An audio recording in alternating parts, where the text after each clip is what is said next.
Welcome back, everybody. This is the Sports File, a 35-year reboot.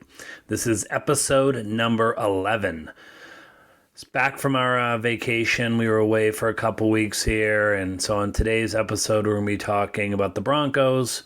We'll recap kind of what happened and how the Euro 2024 tournament made out, and then we'll also dive into, since, it's slow sports, etc., we'll dive into a little bit of kind of the presidential race. We'll get into it with Joe Biden stepping aside. All right, topic number one, the Denver Broncos. So training camp starting up this Friday. Pretty exciting. Football's back. It's so quickly. It's always feels like it comes up pretty quick, but here we are. It's starting up. Sean Payton held a news conference yesterday. Typical Sean Payton, a little irritated halfway through. Talked a little bit about kind of how they're going to go through, but I figured we'd really talk about kind of the 5 position battles to really watch during the training camp as the Broncos start here. First and foremost, it's the quarterback, right? Russell Wilson's gone. We're going to see where they kind of end up going. Obviously they drafted Bo Nix, which we've talked a lot about. They have Jared Stidham, and then they also traded for Zach Wilson, who they're going to try to decide who's going to be the starter. So here's where it probably lands, and I was reading this article on the Denver Post by Ryan McFadden,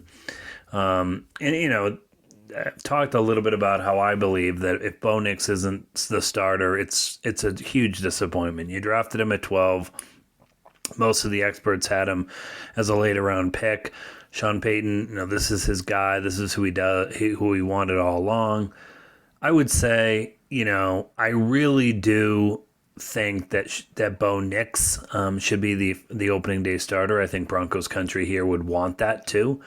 I think they would, the likes of having Jared Stidham start would just be kind of blah to me. And then Zach Wilson has his ups and downs. Maybe Peyton can resurrect his career. He was drafted obviously number 2 overall a few years ago and then got traded here. Be good to see Zach kind of reboot his career. Yeah, got a heck of an arm. But basically at the moment, it looks like it's between Bo Nix and Stidham. And we'll see what really transpires during training camp and the few preseason games. I do think the interesting thing about having this dilemma at quarterback is, even Sean Payton mentioned yesterday during his news conference, he's still going to do that rotation. In other words, Bo Nix might be playing with the ones, then Jared Stidham plays with the ones, then Zach plays with the ones, each and every day, every other day essentially. So Monday, Tuesday, Wednesday, and then it reverses again. And he wants it to organically unfold to see who's going to be the leader. He was talking a little bit about how there's this rush to appoint someone and make them the leader, when reality is, why don't we just let it play out? Sounds great. I do think, though, ultimately is if Bo Nix is not the starter, in my opinion, that's a huge red flag. If he goes through this whole training camp, the preseasons, and we're not into it, then you really do got to wonder, was this a mistake from early on? But I'm going to be optimistic and think it's going to play out. Next position battle is really running back. And this one I think kind of is, there's no real true leader right now, I would say, right? You've got the incumbent, Javonte Williams. Coming back from injury, he had a so-so year, I would say.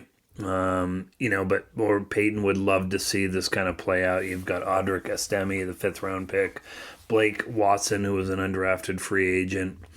You've also got J.L. McLaughlin that is still there. So they've got four backs that they really think are going to be there. And so they're going to naturally let this sort of play out. They actually got 5 when we think about it. They still have Sanjay Parin, who has great value as their blocker receiver. I would think he'd be a natural 3rd down back for them. So I wouldn't mind seeing McLaughlin kind of run with the ones and see what they got. Javonte Williams, I do start to wonder, is this guy going to become a kind of a casualty of the cuts when they get to it? Third position battle is cornerback. Obviously it's fairly well known. With Patrick Surtain, he's probably arguably the best cornerback in the entire league right now. But who is that number 2 starting cornerback that they have? It's definitely one of their most heated position battles of this summer. You've got Levi Wallace, Damari Mathis, Riley Moss, and then the rookie Chris Abrams Drain. They're all going to be competing for this role. Moss, his playing time was limited as a rookie. Peyton does believe he has the speed and athleticism required to play outside cornerback. We'll see. Vance Joseph has really been impressed. Vance Joseph, who's our defensive coordinator, has been impressed with the Mathis technique and eye placement, and said that the 2023 Week 1 starter has improved his football IQ, which means it sounds like he really hit the film study and really went there and tried to really learn what he was doing. Wallace has started 70 games in his career, so you've got kind of that veteran presence there that could easily step in. Center, we lost Lloyd Cushenberry. He signed with the Titans, and they were on the search for a new starting center. The training camp is going to feature a three-way battle between Alex Forsyth, Luke Wattenberg, and Sam Mustafir. Forsyth is a 7th-round pick in 2023, a college teammate of Nick's, which would be interesting. That chemistry could be there. So now you're getting into Nick's has had a couple different teammates around the team, the wide receiver, now the center. He could be, I think George Patton rather would view him as, I think when he drafted him, viewed him as a starting center. We'll see how that transpires, but there would be some obvious chemistry there with Bo Nix, which is incredibly important to have that. Just get a simple thing like the snap off. Musafir has the most experience among the three. He's played in 52 games, started 42 in 4 seasons. And then they did a similar rotation at center like they were doing at quarterback. And I think we'll start seeing this play out as well. Wide receiver is probably the last one. Position battle we'll see. We've got Marvin Mims Jr. He's emerged kind of as that, I think the Broncos view him very highly. He's definitely going to be, I think, in their top 3 rotation. Who is that going to be opposite Cortland Sutton? It could be Mims as the number 2 and then a Josh Reynolds. And the remaining 2 spots are going to come down to Tim Patrick, Brandon Johnson, Troy Franklin, and Devon Bell. Patrick is the solace present in the slot, but he's now up to 30, and he hasn't played now in 2 years, right? He had 2 season-ending injuries.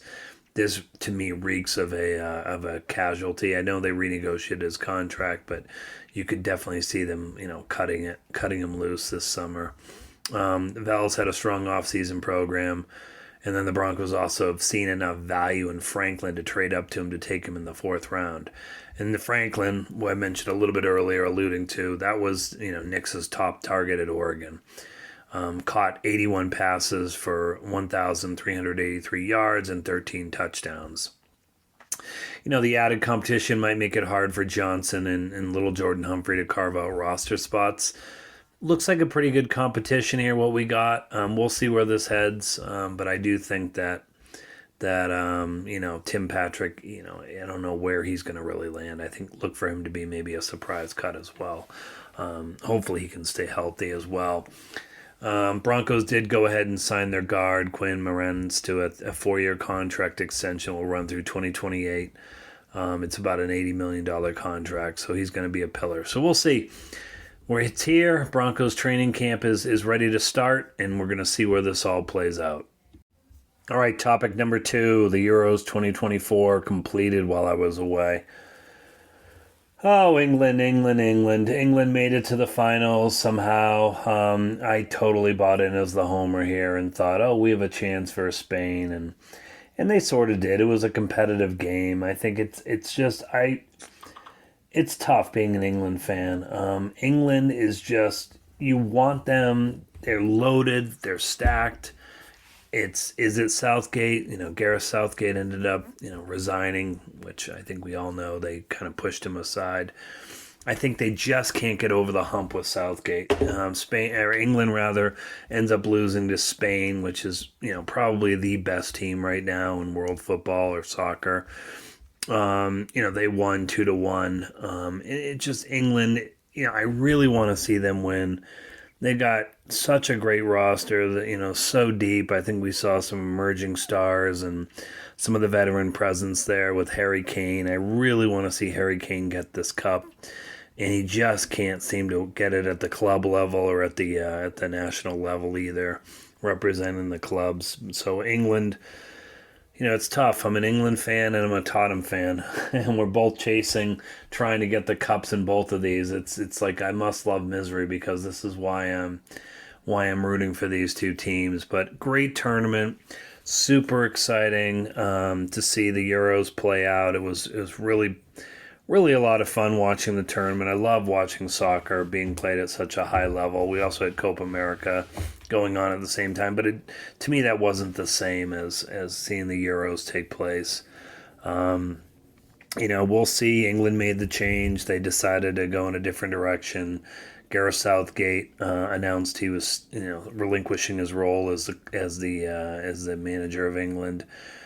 He's emerged as a candidate to take over for USA. I think he'd be, USA sacked their coach Bedheimer as well, which was long overdue. I mean, that team needs another coach. I do think Gareth Southgate would be super interesting if US went after him. I think he absolutely has a program. I mean, he was the manager for 8 years. I think he could totally bring USA to the next level. What that next level for them realistically is you got to get out of the group stage, which you failed to do, but they did do it during the World Cup. And then you got to kind of win a knockout round at this point. I mean, that's where USA is. You got all this talent here that's there, and you're just not really getting the job done. So they do need a coach, and I think Southgate does. I mean, for all his flaws of not being able to get England to that hump, he did get them to back-to-back finals, right? It should be noted, back-to-back Euros finals the last 2 years, the 2020 Euros, which was played in 2022 because of COVID, and then now this 2024 final, he was able to get them in. So I think it's interesting, look for England to kind of take their time here. I don't know if they're going to land someone like Klopp. I don't know if Klopp's ready to take over England. I feel like Klopp wants to take a year off and chill. He's into this whole paddle sport that's big over in Europe, and if you follow him on Instagram, that's really what he's been doing.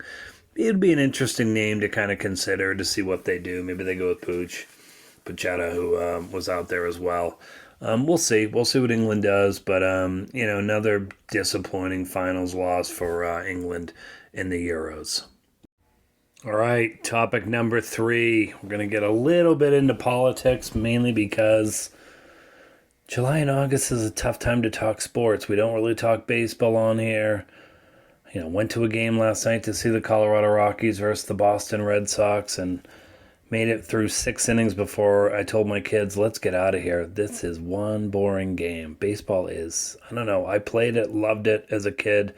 It is tough to watch now. A little smoky weather here because we got these Canadian wildfires and the smoke's blowing down to Colorado. Didn't help. Air quality wasn't great. Anyways, sidetrack. We're going to talk a little bit about politics. I do think it's exciting. I've kind of, through the years, have always had an interest in politics from afar. And I do kind of really do take midterm and elections serious, and I take presidential elections pretty serious as well. I've always voted, never skipped one, dating back to it, just to set the stage so everybody understands kind of where I fall. And this has evolved over the time as well. I, for years, was a Republican. I would say here's where I've always sort of landed. I'm a moderate. I like to see progress. I like to move forward. I like to see us change things. I'm not one of these believers in because something, was a law or was out there as a kid that it necessarily needs to, be the same. That I do think things can change and evolve, and opinions can kind of, certainly as you grow and get older and mature, you evolve on certain topics. I'm definitely a moderate. I would say I'm moderate that leans slightly left on social issues, and then I lean right fiscal issues, right? So which I think, I've read a bunch of different articles, and I would say this is I don't necessarily go to read political articles by whoever. I think listening to voices who aren't necessarily political reporters is probably your best bet to kind of hear what really smart people are thinking, right? And I think when you do that, you find out most of the country is kind of this moderate, and they lean one way or the other, right? They lean slightly left. Maybe they lean slightly left on social and fiscal issues, or they lean slightly right on both, or they're kind of like me. They're kind of a mixed, right? I kind of look at it, and that's evolved, right? It's really evolved for me over the time. I would say at one point I was much more conservative. I probably leaned right for both sides of the house. Thinking about, social and fiscal issues. That's kind of always where I landed, right? And over the last, I'd say 8 years, and it really was a factor of, I think, getting older and having kids kind of changed me a little bit, right? I became much more sympathetic, much more understanding. I think also understanding kind of, I've been very fortunate in life. I've always had a really good job. I've made some decent money, that I'm able to kind of help out other people. And I think the more I've helped out people, and the more I kind of just view it as, it's kind of the right thing to do, right? Like, I'll do simple examples. Service industry is huge out there right now. And when you think about who's out there and what they're working on, when I go to a restaurant, and here in the U.S., we leave tips, obviously. I've got certain friends who staunch believers in, 15 or 20%. I usually go a little high. I'm usually at least 20%. I'm known to hit up to 25%, because when you do the math on that, on a $100 bill, let's say the meal's $100, 20% is, $20, 25%'s $25. Am I really going to miss the $5? Am I really? I mean, that's essentially, if you go to Starbucks or get a coffee at a coffee shop, order a latte, that's your $5. I can skip the latte if I really am concerned about it. So I do. I sympathize. I understand, and that's where my social leaning is. Stuff like other things, they just don't seem to. I don't really care. I know there's this huge movement. It really amplified under the Trump era of wokeness and name calling. I'm not really into that. I think, we jumped the shark a little too much with the canceling, obviously. I think that needs to kind of sort of settled out. Did people make mistakes? 100%. Did some of the people that made these mistakes, get prosecuted accordingly? Yes. Did some people get portrayed unfairly? Yes. Not into the canceling thing.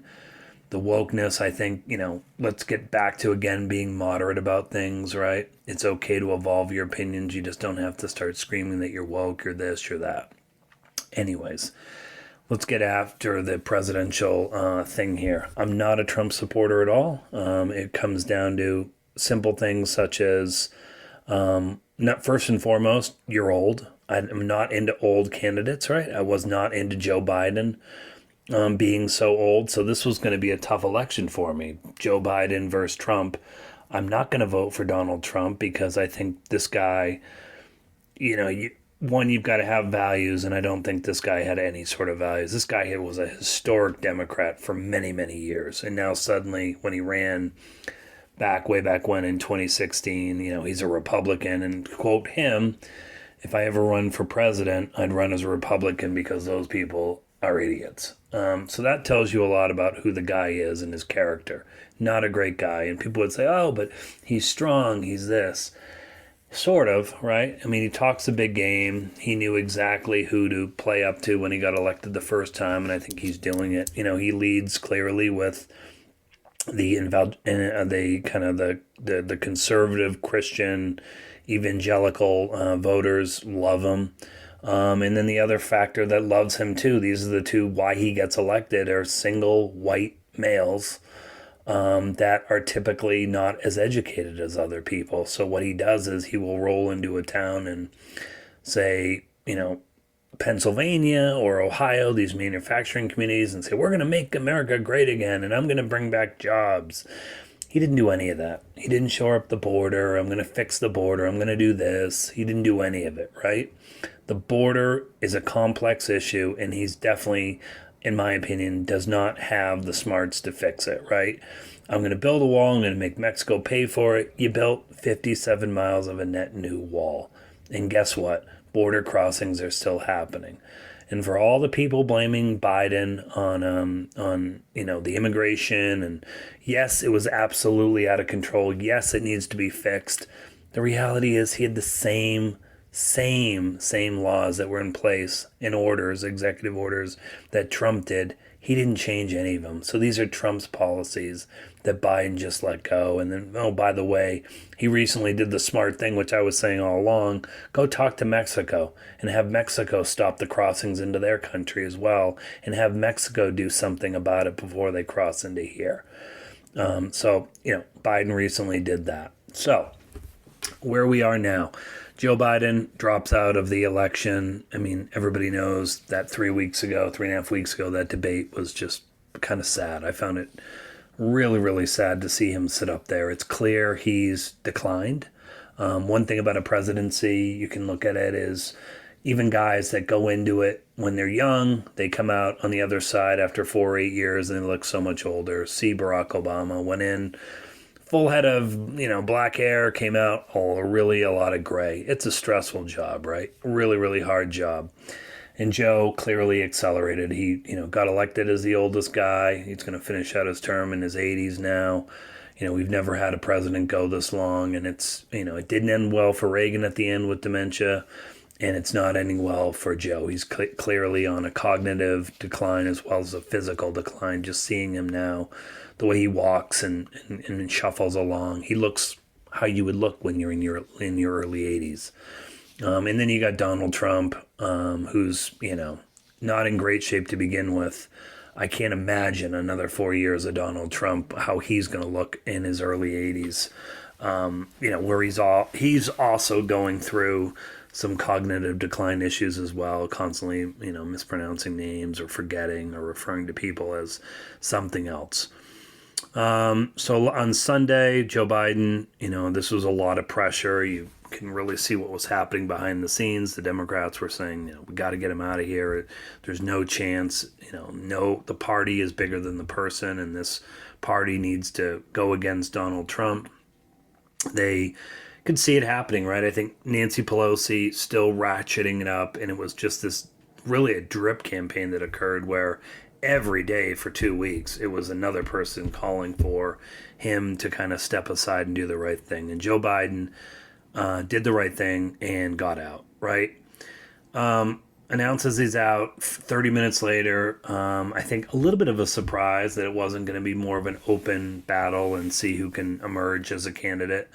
He announces that Kamala Harris, his vice president, will be, he's going to support her and endorse her. And then you really saw this sort of acceleration throughout the day.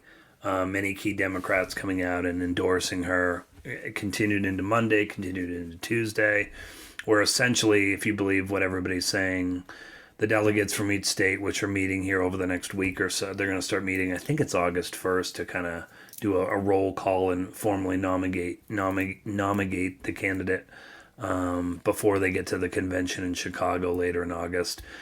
They all came out and essentially threw their backings behind Kamala Harris, right? Where do I fall? I mean, we'll see what Kamala Harris is like, right? I mean, there's a couple things I think I'm not into old, so that's good. Kamala Harris is not old. She's 59, young, I think a lot more energetic. Trump, old. I'm not into craziness. Kamala Harris, by all means, doesn't seem like she's crazy. Trump can be crazy, like, for example, disputing the election results that it was rigged. Wasn't rigged. Everybody went ahead and, experts, and they challenged these in courts. Everybody ruled it wasn't rigged. So there's that. I'm not into extremism. I think Trump can cross the line and become very extreme on a lot of different issues, right? And I think him picking J.D. Vance, who clearly seems like an extremist, And you do wonder now, looking back, if they had really, it was a calculation on the Trump campaign, would they have picked J.D. Vance knowing that Kamala Harris was going to be the presidential candidate? My guess is no. J.D. Vance, you can read the articles out there, hated Trump up until about a year or so ago, year and a half ago. Couldn't stand the guy, and suddenly he gets in line, and because he picks up a key endorsement when he was elected back in 2022 to the U.S. Senate, gets in line, kisses the ring. Suddenly he loves Trump. He's great. We'll see where this goes. But J.D. Vance, you got to really question when guys are out there. I just watched a clip where he said it, not me, that he doesn't believe that, people should have the same voting rights if they don't have kids. And then he specifically calls out a couple different people, like Pete Buttigieg and Kamala Harris, as that, you really got to question someone's character when they don't have kids. So what is this guy really saying? Again, far Christian, out there, thinking these views that someone who doesn't have kids, right, doesn't deserve the same voting weight as someone who has kids. I mean, that to me is the definition of extreme, right? And it's totally insensitive as well. Pete Buttigieg actually has 2 adopted kids. Kamala Harris is a stepmother. So again, know your facts. This guy just is out there, making weird jokes now, flat. Super complicated right now, this whole Trumpism. It really, really is. I wish we could go back to just some normalcy in the Republican Party, and get some people that weren't as crazy town as this nationalism, Trumpism, MAGA people that they are. Kamala, we'll see. The Republicans will paint her as a liberal. I would urge people to kind of read about her more, understand her voting records. There's enough articles out there about her. She's actually not liberal at all. She's a kind of a moderate, just kind of how I described myself, right? She was a prosecutor, right? And she had to beat who typically people in prosecutor type roles, whether you're a district attorney or attorney general, you typically are much more conservative. And she beat out 2 Republicans to do that. And she has a track record. Some of her things you look back and say that's a little messed up. Like, for example, she clearly did a little mini war on drugs with marijuana. She rounded up all the people who were on marijuana, prosecuted, and put them in jail. Looking back on that, with the legalization of marijuana, and where we are with overcrowding in jails, maybe, something to revisit, but that's clearly a very, very strict, more conservative line, right? Packed. So she's not as liberal as people think she is. She's actually a moderate, right? And I think she is got an interesting case. You've got what you'll hear now, the prosecutor versus the prosecutee. And the reality is I like my candidates that aren't felons, like one that's there.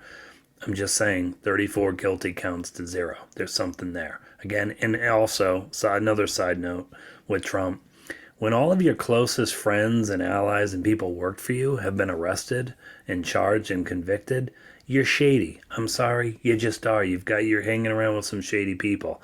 I like my candidates to not be as shady as that. So we'll see where this heads out. I think it's an important time. I think Kamala, there's definitely energized. There was an energy when she was kind of anointed. And I think, clearly it's clear she's going to get the nomination at this point. Her VP pick is going to be fairly big. I think there's some interesting candidates out there. And interestingly enough, they're all fairly young, right? Josh Shapiro, governor of Pennsylvania, done wonderful things, right? Has really just done great things for the state of Pennsylvania. You've got Mark Kelly, the senator from Arizona, the husband of Gabby Gifford, who was shot many years ago, right? He's out there, a former astronaut, great guy, right? Arizonans love Mark Kelly. You've got, and those I think are probably the top 2. I think you've got the governor of Kentucky. You've got Gretchen Whitmer, the governor of Michigan. I just don't. If we're being honest, I think Kamala has a hard road enough to get elected. But 2 women on a ticket, I think Middle America is not gonna. That's just not ready for it yet. You can really question, are they ready for Kamala Harris with her background? I don't know. We'll see. But I do think there's a couple things that are helping Kamala right now. The young people certainly are embracing her. I was listening to an interesting podcast, a tech podcast, where they kind of went into this a little bit. But if you think about Trump being the president of Twitter when he ran, right? He was all on Twitter, mean tweets, all this, that. He was the king of it. And people are like, I don't care about his mean tweets, but he did take off, right? He used Twitter and Facebook to his advantage. Kamala, I mean, she gets announced and instantly it's just an incredible wave that takes over on TikTok. She said some funny things in the past about her mother and saying coconuts. So you're seeing all these coconut emojis out there. You're also seeing Kamala is brat. And brat is this new Gen Z term that's out there. You can go ahead and Google it and look it up. But, hearing her kind of color schemes and how her font is with her things, she's clearly trying to embrace the younger vote. And in my opinion, to win this election, you got to do three things. You got to get the younger vote out there, which is the Gen Z millennials. If they come out and vote, how do they relate to a candidate as old as Trump? I don't think they do. In fact, I just don't think a 78-year-old can relate to a life of someone who's in their 20s and 30s. Kamala is much closer in age to that, right? You've got the fastest growing population within the United States is Indian American right now. I think they're going to rally behind. Kamala's part Indian in her background from being from India. So her mother was from India. So you've got that kind of wind at her sail as well.